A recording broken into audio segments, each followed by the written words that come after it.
আসসালামু আলাইকুম প্রিয় দর্শক, আশা করি সবাই ভালো আছেন। আজ আমরা শুনব এক মহান নবীর হৃদয়স্পর্শী কাহিনী, যার জীবনের প্রতিটি ধাপে লুকিয়ে আছে আমাদের জন্য অনেক শিক্ষা। চলুন কথা না বাড়িয়ে শুরু করি আজকের গল্প। আদম আলাইহি ওয়াসাল্লাম থেকে নূহ আলাইহি ওয়াসাল্লাম পর্যন্ত ছিল 10 শতাব্দীর ব্যবধান। এই দীর্ঘ সময়ের শেষ দিকে ক্রমবর্ধমান মানবজাতির মাঝে শিরিক ও কুসংস্কার ঢুকে পড়ে এবং তা ছড়িয়ে পড়ে চারদিকে। তখন আল্লাহ মানুষকে সঠিক পথে ফিরিয়ে আনার জন্য প্রেরণ করেন নূহ আলাইহি ওয়াসাল্লামকে নবী ও রাসূল হিসেবে। নূহ আলাইহি ওয়াসাল্লাম প্রায় 950 বছর জীবিত ছিলেন। এই দীর্ঘ সময় তিনি আল্লাহর দিকে মানুষকে ডাকতে থাকেন, কিন্তু অধিকাংশ মানুষ তার দাওয়াত প্রত্যাখ্যান করে। অবশেষে আল্লাহর গজব এসে তাদের সকলকে ধ্বংস করে দেয়।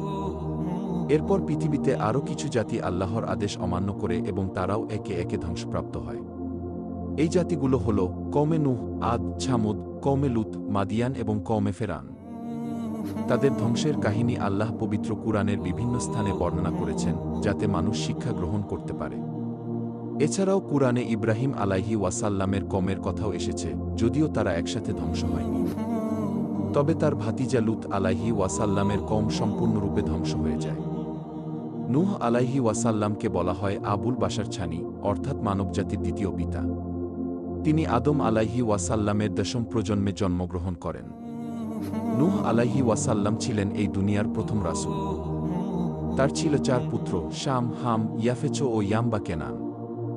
শাম, হাম ও ইয়াফেচ ঈমান গ্রহণ করেন, কিন্তু ইয়াম কাফের থেকে যায় এবং প্লাবনে ডুবে মারা যায়। নূহ আলাইহি ওয়াসাল্লামের দাওয়াতে তার কওমের হাতে গোনা কিছু মানুষ সাড়া দেয়। আল্লাহর আদেশে নূহ আলাইহি ওয়াসাল্লাম একটি কিস্তি নির্মাণ করেন। এই কিস্তিতে ঈমানদাররাই আরোহণ করে নাজাত পায়। কুরআন বা হাদিসে স্পষ্টভাবে বলা হয়নি কিস্তিতে কয়জন মানুষ ছিল বা এটি কতদিনে নির্মিত হয়েছিল। এসবের অধিকাংশই ইসরায়েলি বর্ণনার ভিত্তিতে বলা হয়, যার সত্যতা নিশ্চিত নয়। রাসূলুল্লাহ সাল্লাল্লাহু আলাইহি ওয়াসাল্লাম বলেন, শাম ছিলেন আরবদের পিতা, হাম হাবশীদের এবং ইয়াফেচ ছিলেন রোমকদের পিতা। পরবর্তীতে মানবজাতি মূলত এই 3 পুত্রের বংশধর হিসেবেই পৃথিবীতে ছড়িয়ে পড়ে।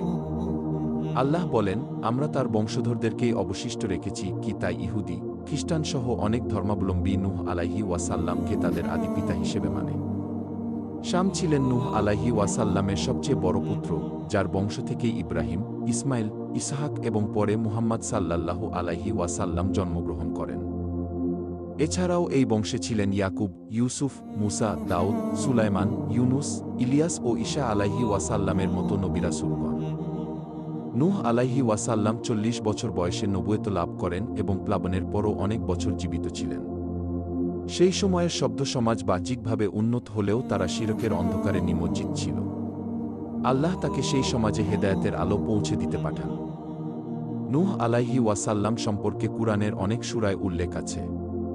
আল্লাহর এই নির্বাচিত রাসূল ইতিহাসে চিরভাস্বর হয়ে আছেন একজন মহান নবী এবং মানব জাতির দ্বিতীয় পিতা হিসেবে। তো বন্ধুরা, আজকের গল্পটি এ পর্যন্তই।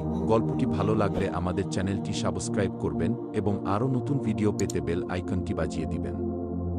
ভালো থাকবেন, সুস্থ থাকবেন, আল্লাহ হাফেজ।